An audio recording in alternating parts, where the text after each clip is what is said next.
Hey, Hosters und Sternchen, was geht? Willkommen zurück zu einem weiteren Teil Tanky Online, aber heute spielen wir auf meinem wunderschönen mittleren Account. Es wurde gefordert, dass ich auch mal auf dem kleinen Account spiele, aber ich hatte jetzt eher Lust auf den hier.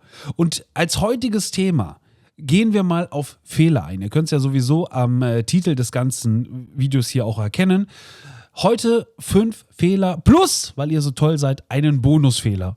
Ja, den man bei Leuten beobachten kann, auch vielleicht bei mir. Wobei ich sagen muss, die letzte Person, die das angemerkt hat, die hat man dann entsprechend am Abend am Dorfpranger wiedergefunden. Aber das ist jetzt einfach nur mal so eine Geschichte. Wollen wir gleich mit dem ersten Fehler anfangen, bevor wir in eine Schlacht gehen? Denn wir haben hier einen kombinierten Fehler, könnte man schon sagen, den viele Tanky-Spieler machen. Und zwar: Wenn wir in die Garage gehen, bitte ich euch, zunächst einmal, wenn ihr Sachen verbessern wollt, wartet auf Rabatte. Wir hatten kürzlich 50%. Okay, die werden wahrscheinlich nicht so schnell wiederkommen. Aber vielleicht warten auch schon 30% auf euch irgendwann in der nächsten Zeit. Dann wartet lieber auf die. Ich weiß, man ist vielleicht gewillt, sich zu sagen, oh, guck mal, hier, da kann ich was verbessern, ich habe genug Kristalle. Ja, dann gehe ich da drauf. Aber jetzt stellt euch mal vor, ich verbessere das jetzt hier für 40.000 Kristalle. Dann habe ich jetzt Gauss komplett voll verbessert. Es fehlt mir jetzt noch eine Stufe. Wenn ich jetzt aber auf Rabatte warte, beispielsweise auf 50%, dann habe ich 20.000 Kristalle gespart. Um ein schlechtes Vorbild zu sein, verbessere ich jetzt trotzdem. 40.000 Kristalle weniger. Ich hätte natürlich auch warten können. Ne? Der Punkt ist, wenn man die Möglichkeit hat, dann sollte man lieber auf Rabatte warten. Die Kristalle, die man einfach mal addiert spart über jeden Verbesserungsprozess, den man hat, ne? Die helfen einem am Ende einfach schneller seine Garage komplett aufs Maximum zu befördern. Und ich bitte euch jetzt wirklich von ganzem Herzen, ja, schaut doch einfach mal, wie viel es hier gibt. Überlegt doch mal. Lohnt es sich, das alles einfach blind zu verbessern, ohne Rabatte? Vor allem Schutzmodule, die kosten echt viele Kristalle. Wartet auf Rabatte. Ja? Das ist die eine Sache. Aber wenn es dann schon Rabatte gibt, sollte man dann einfach blind alles verbessern, irgendwie? Bei den Schutzmodulen würde ich sagen, ja gut, da wäre es wahrscheinlich angenehmer, das immer so auf einem konstanten Level zu haben, dass man einfach gleichmäßig Schutz gegen alles hat. Ja, das heißt also, wenn es halt mal eine Schlacht gibt, da sind mehr so Nahkampfwaffen vertreten im gegnerischen Team. Ja, dann ist es gut, wenn man halt einfach, ich sag mal, 25% Schutz gegen Firebird und Freeze hat und sowas, ne? Statt halt nur 5%, weil man halt 50% Schutz gegen Railgun hat. Ja, weil man das halt auf einmal priorisiert hat. Da würde ich sagen, bei den Schutzmodulen, da kann man gerne in die Breite gehen. Aber ansonsten, Waffen und Untersätze, ne? Lieber das verbessern, womit man auch tatsächlich gerne spielt. Oder wofür man halt wirklich gute Variationen hat, die einfach das Spielerlebnis besser machen und man vielleicht deswegen dann besser spielt. Dadurch, ja, gerne damit spielt, aber am Ende führt es halt dann einen wieder zu dieser Ausgangslage zurück. Ja, einfach das verbessern, was einem Spaß macht. Ne? Sich auf ein paar Sachen konzentrieren und diese zunächst einmal verbessern, weil man muss ja auch mal sagen, dass wenn man dann spielt, ja, mit guter Ausrüstung, wenn man an dem Punkt ist, dann hat man auch eher die Chance, gute Platzierungen zu bekommen.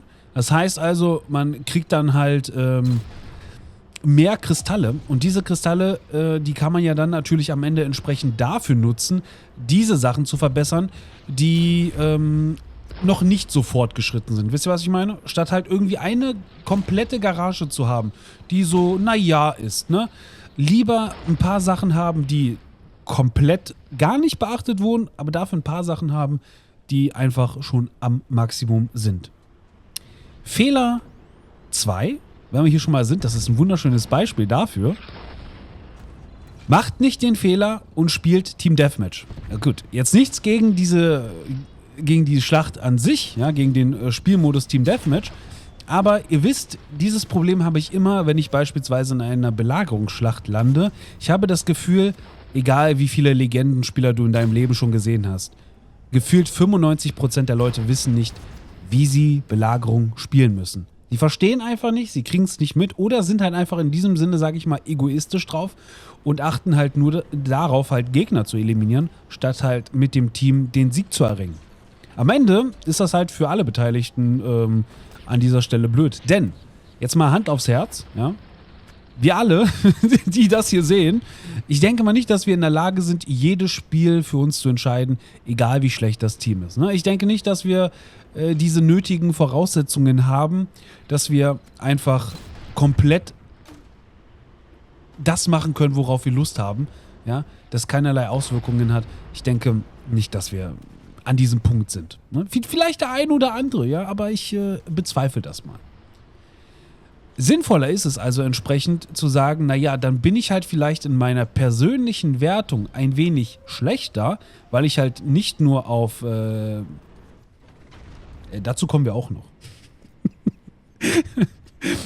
weil ich nicht nur auf Gegner gehe, sondern halt versuche, Flaggen zu erobern und sonstige Sachen, ja, Punkte einzunehmen, dann habe ich vielleicht eine schlechtere Wertung. Dann habe ich vielleicht nur 10 Kills statt 17. Ne?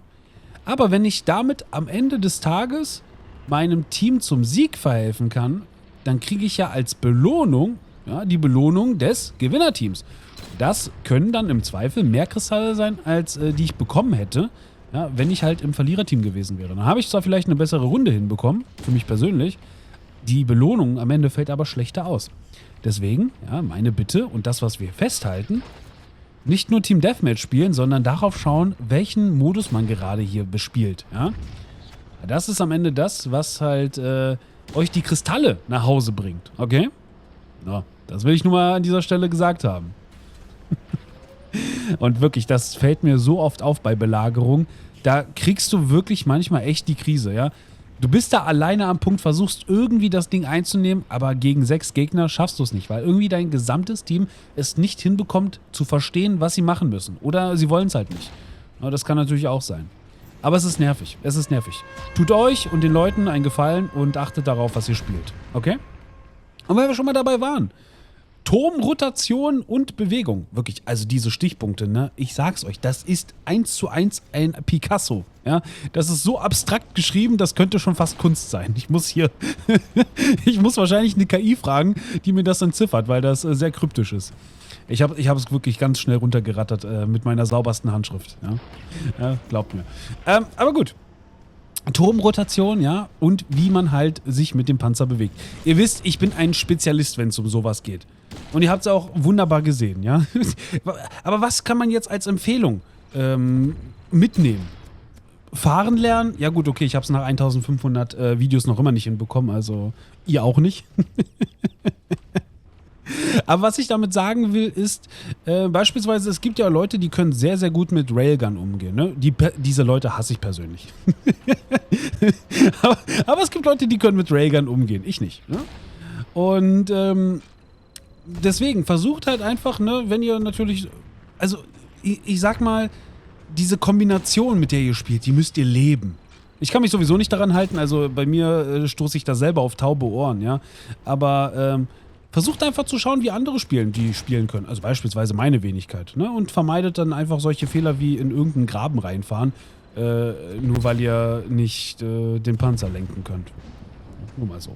Aber gut, okay, kommen wir zu einem anderen Thema. Achso, ja, vielleicht auch noch Turm drehen, das ist auch ganz wichtig.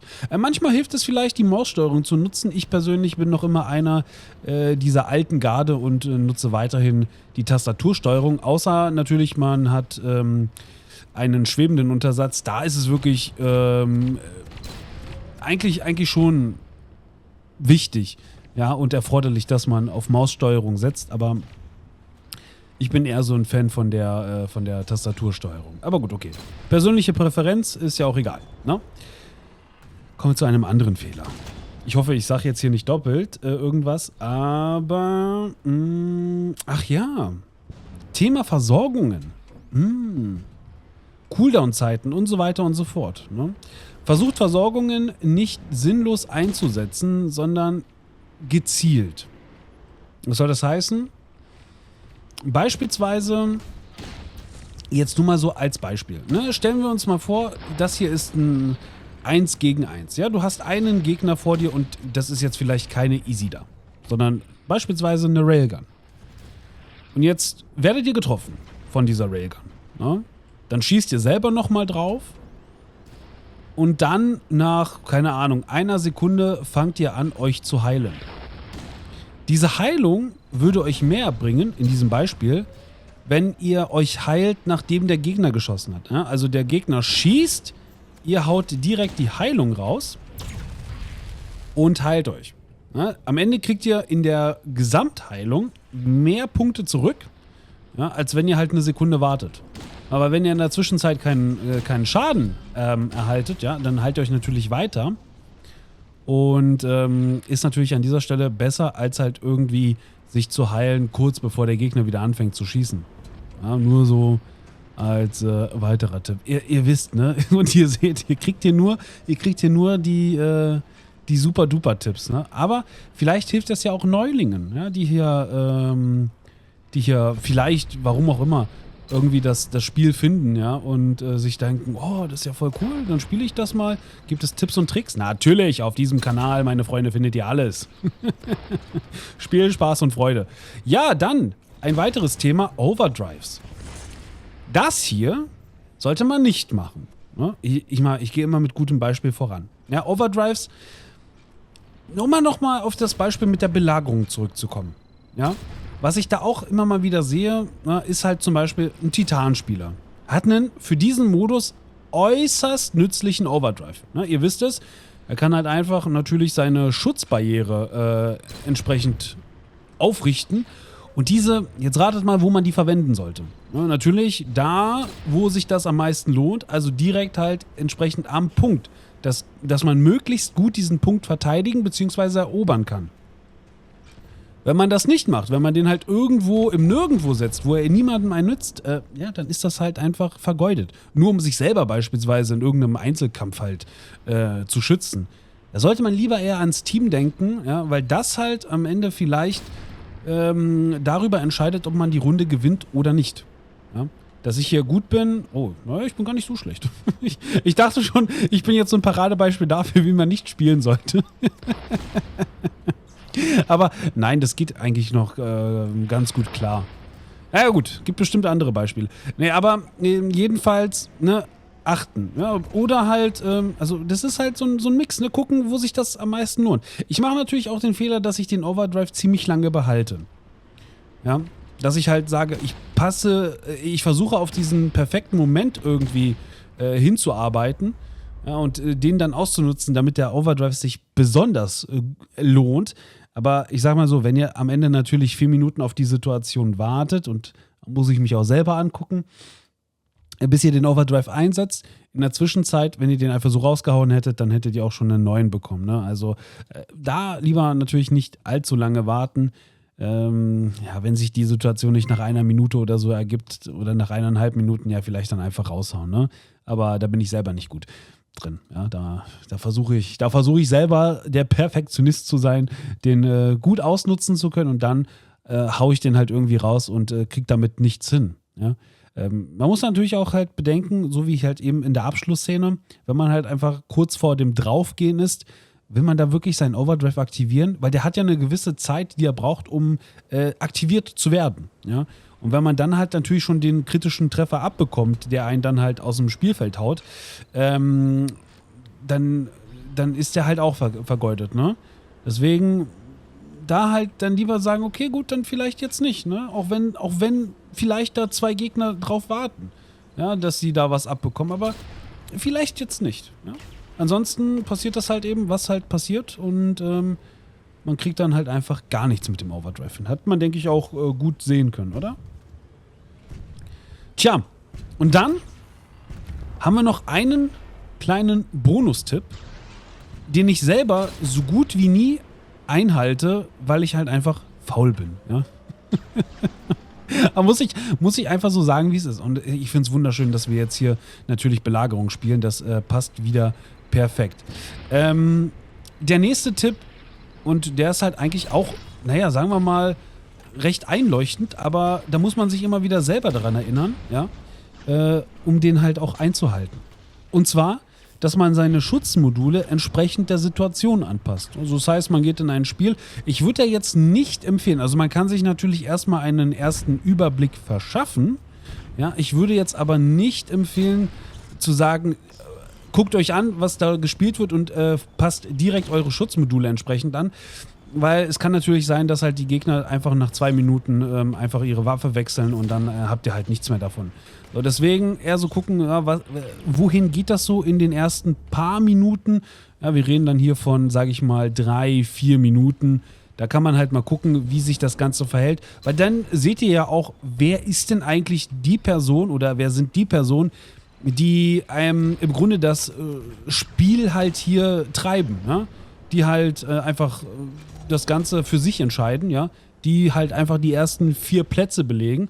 Und dann kann man halt entsprechend da dann seine Schutzmodule dahingehend ausrichten. Ja?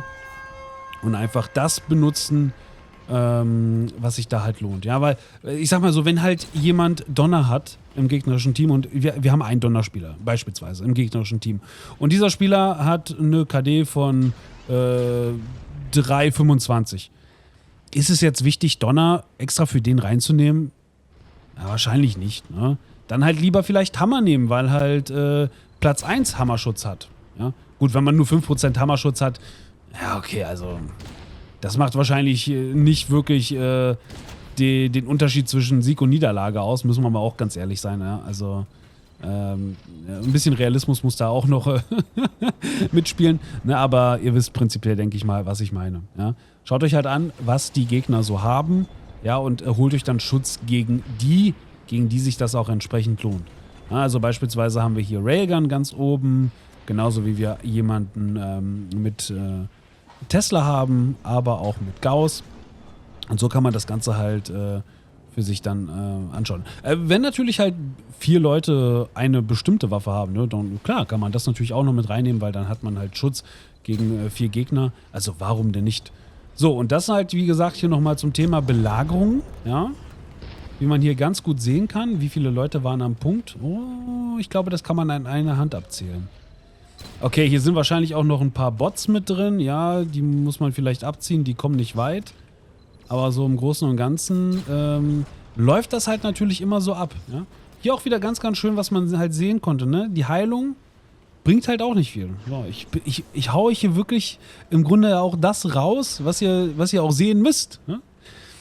Also, es hat zwar gerade so gereicht, aber bringt halt natürlich viel weniger, als wenn man sich halt direkt nach einem Schuss heilt. Ich meine, klar, wenn halt jemand mit Firebird draufschießt, vielleicht, ja, wenn man es aushält, die gesamte Salve abwarten, kommt natürlich drauf an, ja, und sich dann heilen.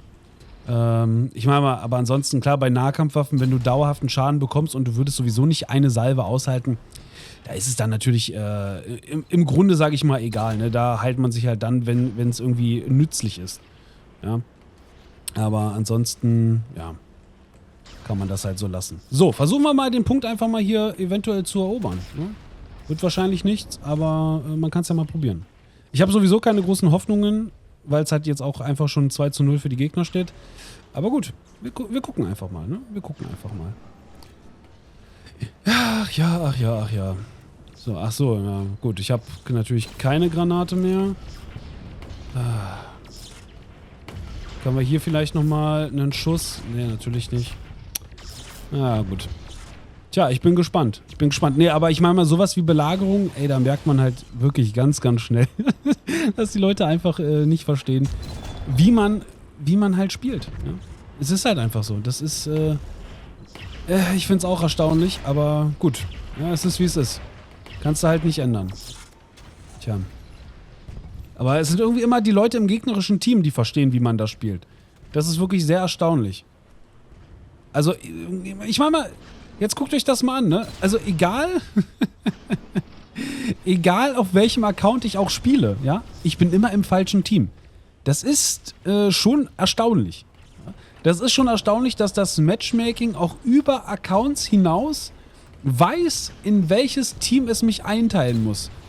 Ich find's wirklich bemerkenswert. Ja? Kann ich nicht anders sagen. Also muss man sagen, Hut ab. Matchmaking, wie es sein sollte. Schade, ich dachte, ich krieg den da vielleicht ein bisschen weiter runter, aber naja, natürlich nicht. Natürlich nicht. So, gehen wir erstmal auf den und dann gehen wir hier wieder an den Punkt. Ich weiß nicht, werfen wir einfach mal da rein. Aber ich find's erstaunlich, dass die Leute wissen, wie man spielt. Dass die halt auch vor Granaten wegrennen. Das würde ich meinen Kollegen hier nicht zutrauen, ne? Um ehrlich zu sein. Also, ich bin ehrlich, ja? Ich bin ehrlich. Weil ich würde es meinen Leuten nicht zutrauen. Ist ja auch wirklich schön zu sehen, dass halt die Bots hier aggressiver spielen als die eigenen Teamkollegen. Ja, das ist echt krass. Wirklich Respekt. Ja, Respekt an mein Team und auch an das gegnerische Team. Die schaffen das hier komplett. Guckt euch doch einfach an, was hier los ist, ne? Das wird halt einfach nichts, ja. Das wird nichts. Das ist verloren. Ja. Ist es fair verteilt? Ich würde sagen, wahrscheinlich nicht. Ja, die KDs sprechen auch wieder für sich. Aber ja. Es ist so schön. Es ist so schön mit anzusehen, dass das halt auch hier wieder ein wunderschönes Beispiel ist, ja. Bitte, ja, wenn ihr keine Ahnung habt, was ihr machen müsst, dann sucht doch einfach direkt Team Deathmatch. Ich verstehe es nicht. Ja, macht doch das einfach. Mann, regt mich das auf. So, ich denke mal nicht, ja, ist klar. Ich denke mal nicht, dass wir den Punkt erobern hier, oder? Wow, doch, tatsächlich. Wir haben vielleicht einen zusätzlich, der weiß, wie man spielt. Das ist gut. Damit kann man arbeiten. Ja, wahrscheinlich werden wir trotzdem nicht gewinnen, weil das hier alles schon viel zu spät anfing. Aber immerhin, wir haben einen, der weiß, wie man spielt. Das ist cool. Das ist cool. Vielleicht war das auch ein Zufallstreffer. Vielleicht hat er ja zufällig gemerkt, ach so, okay, ich muss dies und das machen. Ja gut, wenn es so ist. Wenn es so ist, dann mache ich das. Ja, aber in dem Fall macht es keinen Unterschied. Ob ich auf einem großen Account spiele, auf einem anderen, das ist völlig egal. Wenn ich wenigstens nur Bots im Team hätte, ja, vielleicht würde es dann funktionieren. Ja, vielleicht hätte man dann eine Chance zu gewinnen. Aber so nicht. So nicht. Ey, mir fehlen hier wirklich die guten Dinger, ne? Die Variationen, die hier wirklich was ausmachen, ey, die fehlen mir hier. Das macht keinen Spaß. Gauss ist halt zwar das, was ich, am meisten verbessert habe, ne? Aber es macht halt dennoch nicht so viel Freude, wenn dir halt einfach die guten Variationen fehlen, die halt auch einfach zu dem, wie du spielst, halt passen, ne? Ich find's erstaunlich. Ja, GG würde ich sagen, ne? Noch ein Punkt für die Gegner und dann hat sich die Sache erledigt. Also, Hut ab, mein Team ist wieder ein Paradebeispiel, kann man sich gar nicht vorstellen. Ach, Mann. So macht das wirklich keine Freude, ne? Tja, man wird halt von den Gegnern überrannt. Matchmaking, wie es sein sollte. 40-7, Platz 1, 31-11, Platz 2, 23-6, Platz 3, 20-15, Platz 4. Der nächste, achso, guten Tag. Tja, also die Gegner haben erstaunlicherweise sehr, sehr gute KDs. Nicht schlecht. Wobei man bei uns sagen kann, ja, wir können es ja mal probieren. Ach Mann, Leute, ne? Manchmal fragt man sich wirklich, was denken die eigentlich, ne? So, ich meine mal, sehen die halt nicht, dass da ein Punkt erobert werden muss? Geht doch einfach ran! Das ist exakt das, was ich meine. Dann sieht man schon, da ist ein Punkt, ne?